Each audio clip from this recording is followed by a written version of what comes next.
I was blown away, because when do you ever get 31 replies to anything? The question was, complete the sentence. An entrepreneur is someone who, and how would you answer that? I know a lot of you actually in the room did answer, but how would you answer that? Dreams big. Dreams big, yeah, absolutely. What else? An entrepreneur is someone who leaps before they're ready. Doesn't like being told what to do. Yeah, Shiloh. Makes you feel terrified and excited at the same time. Yeah, terrified and excited. Yes, Tanya. Creating their own world, following your dreams. Yeah. Their own world, yeah, absolutely, Jackie. Has big ideas and then goes out and gets them accomplished. Yes. Oh, Sherry. A really bad employee. It's so true. A really bad employee, Liz. Somebody very disciplined. Disciplined, mm-hmm. Someone who likes to work 80 hours a week making the same amount of money other people would in 40. Oh my gosh, that's so true. That's perfect. I love it. Going through those replies I received, and based on the replies that everyone said today, there's basically kind of three things that I like to think of this as what an entrepreneur is. An entrepreneur is someone who really cares about freedom and passion. Yeah? An entrepreneur is someone who really cares about living their purpose or making a difference in the world around them. They care about their impact. And the last one is the entrepreneur wants to live life on their own terms. Yeah? So if this is okay with you, this is kind of the definition I want to move forward with for the rest of today as to what an entrepreneur means to me and to the rest of us in the room. So before I kind of get into that some more, is it okay if I just tell you a little bit about myself? Most of you kind of know me, but I think I'll tell you a little bit about some of the things about me that you might not know. So when I was a little girl, I loved money.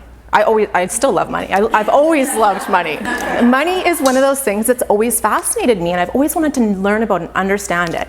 And I remember when we were little, my mom was the secretary treasurer for the water board in our community.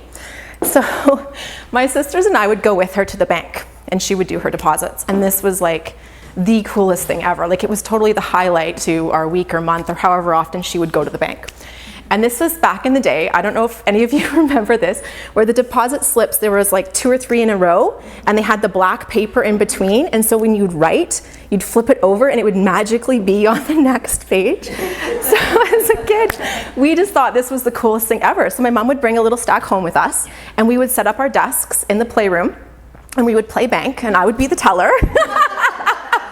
And my sisters would come in and bring their money, and I would put it in my drawer. Like, it was the funnest thing ever. So I've always loved money. I, obviously grew up and went on to get a business degree and a master's degree in economics. Understanding business has always been really important to me. And, now I started my company about 4 years ago now. It'll be 4 years in November, which is mind-blowing to me how time flies. And there's one thing I've come to learn about entrepreneurs and business owners, especially the ones I work with, is we have such big hearts, especially all the babes in this room, which is why I think the connection here is so amazing. We really care about the impact we have in the world. We care about the work that we're doing in the world. And there's another piece that I know about business owners is we work our buns off. Ali said it, 80 hours when somebody else would do it for 40 as an employee. But because we value freedom so much and the contribution and the impact so much, these are sacrifices we make. We make a lot of sacrifices. We work hard all day in our business with our clients. We get home, we put the kids to bed, and then we stay up at night doing our marketing and our emails and our bookkeeping and whatever other little pieces come along with running a business. We sacrifice our sleep, our health, our time with our families, and we work really, really hard. We care about it. We're still driven and we're passionate about what we're doing, but we work hard and we sacrifice a lot. And the part that's really hard for me, that is heartbreaking for me, is when we do this and we begin to lose pieces of ourselves. And at the end of the day, even when we sacrifice those pieces of ourselves, we might still not be making our money goals. And that is what kills me. That is the hardest thing for me to see. So for me, the thing that I want to do is I want to help people be able to figure out what are those pieces about themselves that they want to honor, so they can move that forward in their work and make the money that they want. I did have a few really cute pictures to show you about some of the sacrifices involved. I will post that on the Facebook page so you guys can take a look, because our technology is not being our friend today. But one of the ones that's one of my favorite is I had a flip chart piece of paper with, left over from a meeting that had notes and stuff all over it. And my son, who was probably just over 1 or 1.5 at the time, like pointing at the words, right? Like we mix that, our life, right? Like my son's with me sometimes when I'm at home and I'm working, and like some of you have maybe been to a mastermind here and there where I had to tuck my daughter in the corner and she was coloring while we worked, and that's our life, right? We make it work, right? So today what I'd really like to talk about is the two pieces, the two variables that we need to really hold true in order to maintain our success as entrepreneurs. Sound good? Okay, so the first one, I've kind of already mentioned it before. The first one is honoring yourself. So what does that mean? How many of you hold freedom as one of your top values? Yeah, I think almost all of us do. And there's a few things about the word freedom. To me, freedom means the ability to choose. If I have the ability to make my own choices, if I have the ability to say, this is how I want to invest my time or my energy or my finances, that is freedom to me. And honestly, that's the whole reason I started my company. I used to work for a larger corporation in town, and the thought of finishing my work in 5 hours but having to sit at the desk and look busy for 8 drove me crazy. I thought if I can get my work done in 5, I can go home and play.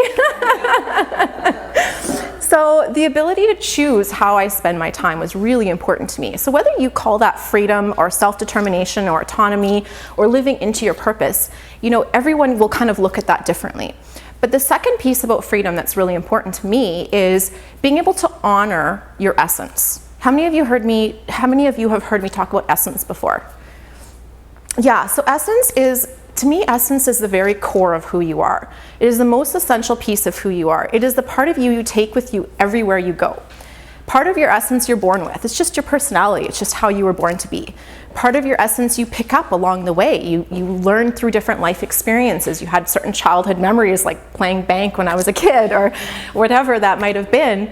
And you have certain experiences and you're exposed to things, and it teaches you lessons, and it gives you skill sets and gives you different ways of connecting and relating to the world around you. Part of your essence is just who you are. And so I kind of break essence into a few categories. One part of your essence is, has anyone here read Danielle Laporte? Yeah? She refers to a concept of core desired feeling. So if this is something that intrigues you, I'd recommend reading her book. But your core desired feeling is, how do you want to feel every day as you go about life? How do you want to feel? When you look at a day in the life, what feeling are you feeling most of the time, and what feeling would you like to be feeling most of the time? So your core desired feeling is unique to you. That's part of your essence. The second piece is your values. What's important to you? What do you care about? We've been mentioning freedom a lot. That's one of my big values. But I have other values as well, impact and connection. And if I look through the lens of the work I'm doing and I don't see the connection, it's not going to last long. I'm going to get frustrated. I'm going to get burnt out. Chances are I'm not going to be very successful at it. So bringing in your values. And then the next piece would be your vision. How do you see your world playing out? What kind of impact do you want? What kind of contribution do you intend to make?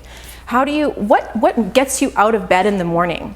What's the difference that you're making when you're interacting with the clients around you?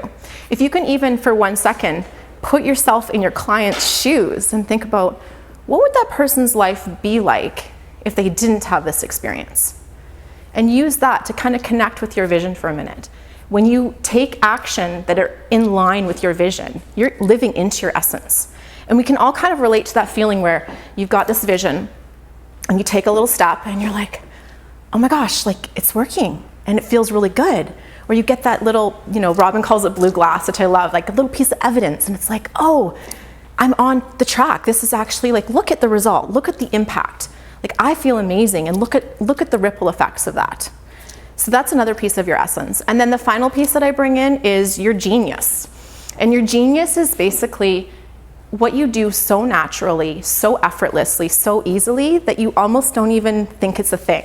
You almost don't even notice it, right? So if you ever have someone come up to you and say, oh, can you please help me? I just need you to do this, whatever for me. I can't figure it out, I'm really stuck, whatever.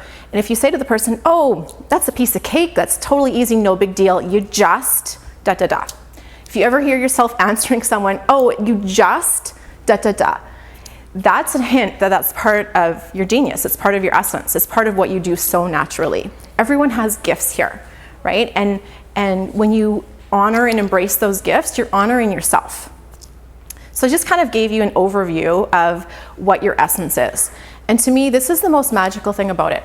I know for myself, and I can say it's also the case for the clients that I've worked with in the past, that when I am in line with those parts of my essence, when I have the freedom and the ability to honor them, to listen to them, to be aware of them, there's a really magical side effect that happens. It actually heightens my intuition. It actually heightens my inner voice. I actually get more synchronistic ideas, more magical, funny little events that happen, and I think, wow, like this is really cool. It feels kind of magical. And then when I have the freedom again to act on them, and I do, I can see the evidence coming together. So that's the piece about entrepreneurship that really supports you to live in your passion and to feel like you're making a difference in the world and to see that impact, right? Okay, so that was the first piece. The second piece is around, just make sure I'm on track. Oh, there was one extra piece I wanted to add into there. It's a good thing I checked my notes. Okay, so when does this go wrong for us? When do we get hung up around essence? Usually when we're experiencing stress. Can anyone relate? Usually when we're experiencing stress, that's when we're more likely to be like, no, intuition, I have to do this. I have to force myself to do this thing that's going to create success, or I have to go and do this thing to make money, even though I don't really want to, but the bills are calling, right? And we put ourselves into situations that don't honor our essence and honor ourselves when we're experiencing stress. So how many of you can relate to an event that's happened recently that's caused you a little bit of stress? You can just think of it in your head. You don't have to say it out loud unless you want to. I know I have. So here's the thing about stress. Stress is the result of unmet expectations. Stress is the result of unmet expectations. They can be expectations we have on ourselves, which are often the hardest, but they can also be expectations that we have culturally, or from our husbands, or from our kids, or from our parents, or from our friends. They can be from anywhere. So if there's an expectation and we have not met it, that difference there is what usually causes stress for us. If we think, well, I should have done this, or I was supposed to do that, that's when we feel that cringe, right? Where it kind of makes you feel shrinking. It kind of makes your stomach tense up. And usually those are the situations that arise when we neglect honoring ourselves and we neglect our essence. So how many of you would like to learn a little technique? It's just 3 little steps that can help you basically sort of diffuse some of those situations that results in that clenched, icky, stressed out feeling. Absolutely. Okay, so 3 little steps. The first step is the next time you feel that sensation, and I always go first to my body, right? I try to not go too much in my head, because your head can play weird games with you. If I notice the sensation, like I notice it in my stomach, or I notice it kind of like I'm feeling like I'm going to shrink a bit. So if I feel that physical sensation, that's how stress sits in my body. And I'll say to myself, what is the unmet expectation here? Or what is the expectation here in general? Oh, I was supposed to do this, or it's expected that I do that, or I thought I would do this. And there's a gap, right? And just by asking myself, what's the expectation, I can identify that gap. The second question is, if I was honoring my essence right now, what would that look like? If I was honoring my essence in this moment, what would the situation look like? And depending on the situation, it might be close or it might be far. But that's okay. All you're doing is identifying what would the ideal outcome be. If I was honoring my essence, what would the situation look like? We don't have to get there instantly, but at least knowing what it is, we can know maybe where we've kind of fallen off track a little bit. And then the third question is, what is one step, one action? It can be teeny. What's one little thing I can do to step in line with my essence right now. And sometimes it's as easy as, you know what, I'm just gonna go and take a nap. Or I'm gonna go for a walk. Or you know what, I'm gonna phone that person up and say, I'm sorry, I know that, you know, I was gonna do this, but I need to back out. I'm not gonna be able to do what I said, the service. 5 minutes? Sorry, Robin. Okay, so if you have any more questions about that process, come and talk to me afterwards. I wanna get into number two. Number two, so the definition of entrepreneur, right? We've got freedom, we've got passion, we've got making a difference, we've got our purpose, and we've got living life on our own terms. And I said there's 2 things you need to do that. Number 1, honoring yourself. Number 2 is money. It's absolutely money. Now here's the thing, Reen's not here today, but she wrote an amazing article on Does Money Buy Happiness? And it's so good, so I totally recommend you go to her blog and check it out. Here's the thing that they studied about money. Up to a certain point, money does buy happiness. After a certain point, it does not buy happiness anymore. Here's the thing, that line is around the 70,000 to 100,000 mark. That's not business sales. That's what we pay ourselves. That's our wage. Here's the thing about that number. Let's use 70,000 as an example. Here's the thing about $70,000. When you are making about $70,000, you have the ability to take care of yourself, take care of your family, save for your retirement, and you have a few choices. You have a few options. This is the thing about money. It gives you that freedom to choose. If you have a certain income that you know you can count on, you can say no to the non-ideal clients. You can say, you know what, this isn't a fit for me right now. Or you can say, you know what, I'm gonna burn out, I need to take a week off work. Or I need to go on a vacation. Whatever it might be for you, I need to, you know, access certain healthcare. Whatever that might be for you to honor who you are as a person, you have the freedom to make those choices when you're paying yourself effectively. Here's the thing about heart-centered entrepreneurs is we work so hard, we sacrifice so much, we often put ourselves last. We make the sales, we pay the bills, we have rent, we have team expenses, we have overhead. Even the profit formula itself puts us last. Starts out with revenue, right? Revenue minus expenses equals profit. In a small business world, there's nothing in there for owner pay, except for the little bit of leftover at the end. So here's the thing I really want to challenge you to think about.